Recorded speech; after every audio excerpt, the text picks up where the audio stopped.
Okay, let's give this a shot.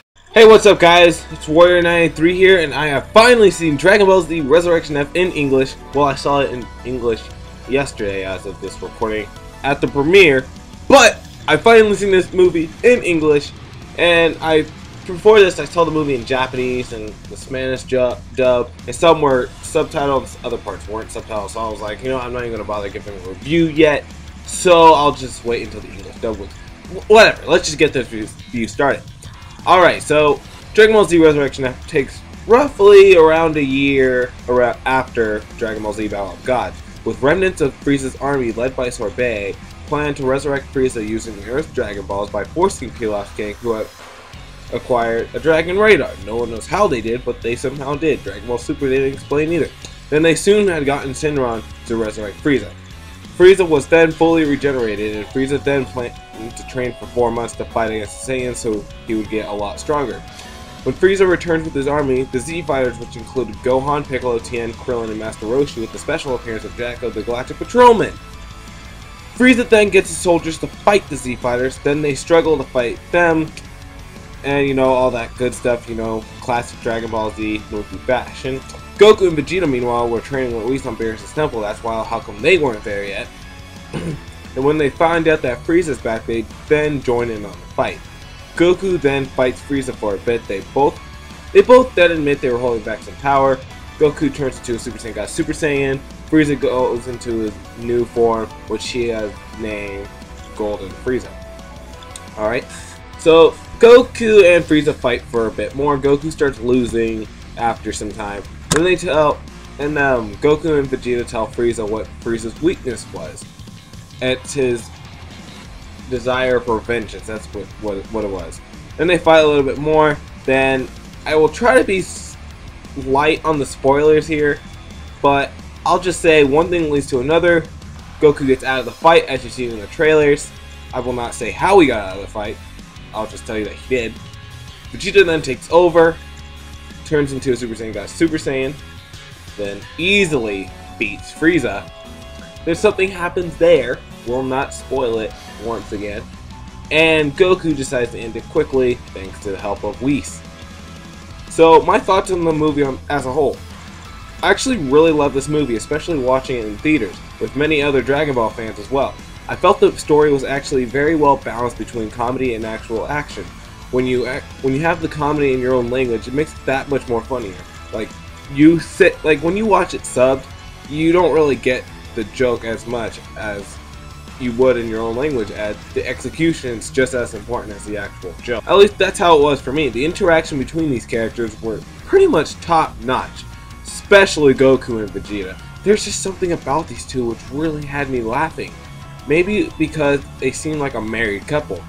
Like, if you've seen the movie, you really know what I mean. The interaction between these two were just amazing. The voice acting was top notch for this, just like all the recent Dragon Ball media has been. Everyone has been so great in this. I feel like the English voice actors have really hit their prime at this point. Hearing Goku scream his Kamehameha was so satisfying to hear. It was just so awesome. Even had me fangirling in my seat just for a little bit. You know, I don't know. That's just me. I fangirl at Dragon Ball stuff. That's just me. I don't care if you judge me. Alright, so trust me, I had like 3 other people who were with me and they saw me fangirling. Also, I felt that Jacko was a very wonderful addition to the cast, which he solidified himself into the Dragon Ball universe. Although I did have some skepticism of him being forced in there. Now, Toriyama does have some questions to answer, now that Bulma's sister Tights is now an official Dragon Ball character, because she was mentioned in the movie, not just Jacko. Hopefully we can get some answers as to why she wasn't mentioned sometime, and maybe sometime in the future, why she wasn't mentioned in the past. So I felt it was some weird retconning, but I didn't mind it because, hey, it's just trying to, first of all, we gotta insert a character into a movie without answering all these questions. But I really didn't mind it. Jocko himself, he's not really a fighter. At least that's not how he came off to me. He's not really, because he claims himself as a fighter, but he's not really a fighter, as he does cower out of stuff in the most comedic ways possible. I remember in one quote he said, he was saying like, what was it? Oh yeah, he's like, the special the Galactic Patrol had a strict thing about suicide mission. I don't know, I probably messed that up. The audience in the theater loved him as well, so I knew I wasn't the only one. The action was actually pretty awesome. I really loved it. The fight with the Z Fighters was pretty much the wow factor because of the amount of work that went into it. I feel like the CGI that went into that worked well. But as soon as Super Saiyan got Super Saiyan Goku and Golden Frieza came, the CGI was way too noticeable and too forced in. I get the point of trying to play with camera angles, but I seriously think 2D animation would have been just fine. Just because Battle of Gods with Super Saiyan Goku versus Beerus happened, the camera angle was all over the place and only used 2D animation. It worked very well. Although I saw that it got mixed reviews from fans, mostly positive, but it still got mixed reviews. I was one that loved the playing of the angles. So many powerful shots, such as the Super God Shock Fist, as named in Xenoverse, had the audience going, "Oh!" which had me laughing. So don't get me wrong, just because the overuse of CGI doesn't make the action scenes bad, it just makes it quite an irritation you will notice while watching the film. But I wouldn't really recommend Toei to keep using that method just as a cheap, getting done fighting quick. I really hope Toei doesn't turn Dragon Ball into a 3D movie, because that would just be horrible. But the music was actually very well fitting. I did have my skepticism about F by Maximum the Hormone, just because the song itself seems so dark and gritty.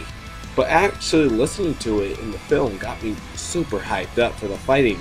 Like, it happened twice. One time in the instrumental, well, the first time it wasn't instrumental, and the other time it was instrumental. The other memorable song was Pledge of Z, which was the credit song, which my whole group stayed for, because for one, I actually loved the song, and two, we wanted to see if there was some clip at the end, so wait till the end when that happens, by the way. Anyways, they provided an English version of the song, which had a lot of English, which I could understand, but it was a really good, such as like, you know, when Flow provided their English version of Hero. Like, it's not as good as the Japanese, but, you know, it's pretty solid. I also took my friend Paulina to see the movie. She doesn't really know anything about Dragon Ball, but she does find an interest in it, mainly because of my constant talking about it when we were in high school.